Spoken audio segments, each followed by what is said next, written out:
tax loopholes in the state of Washington, not federal government, but the state. And you could call them tax breaks or tax expenditures or preferences or loopholes. Or welfare whichever. for the rich. Yeah, whatever. But there are 567 in our state. Oh my. Yeah. What are the bigger ones? The bigger ones I've got listed right here, up here where I say loophole closures. Okay. And we could do this right now. Out-of-state banks, 20 million. This is in millions. Non-resident sales tax exemption, 30 million. Non-organic fertilizer sales tax, 55. It's non-organic, not organic. That'd be a good one and public utility tax exemptions on interstate hauls, 50 million. Anyway, that would add up to 155 million. Okay. But the real cash would be coming from a sales tax base expansion that we haven't put sales tax on these services. Custom software, 50 million. Consumer services, 120 million.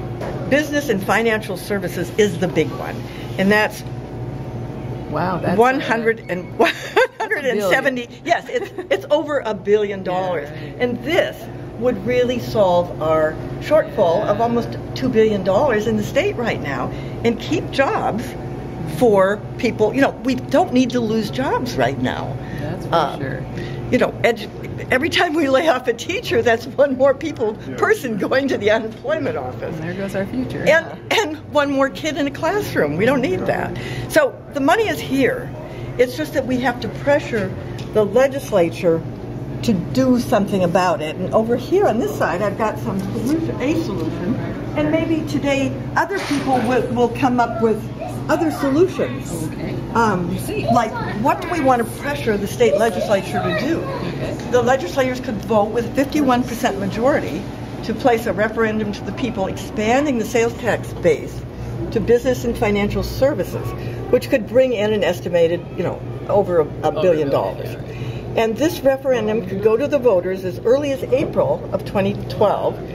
And they could have done it last year, but they didn't.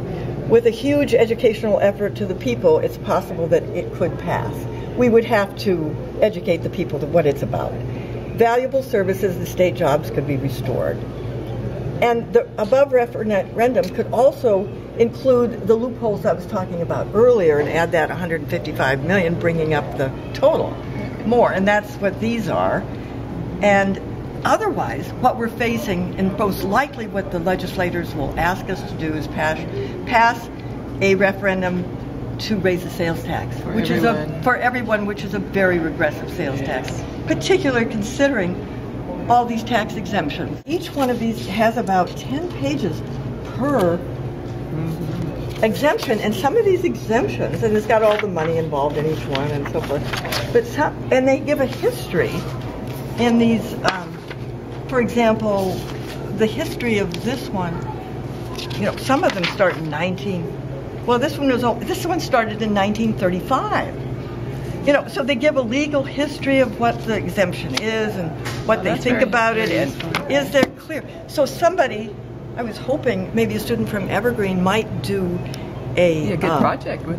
Be a really good research project on this. And also the Budget and Policy Center has done a lot of research on this already. Oh, interesting. And showing this, and then the general fund, of course, is the only thing we can take public schools, and this is the only budget that can be cut. That's about $30 billion a year. I know. Yeah. It's human services and public schools, huh? Yeah, right. And so it's all bad. Yeah. And so we don't want that to happen.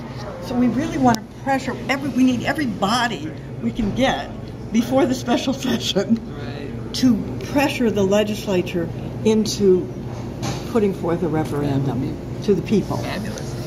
Because that only requires a 51% vote, whereas the legislature would require a 2/3. If you'd like to take I did manage to copy a couple of this. This was just a recent article by the Budget and Policy Center. Oh, okay.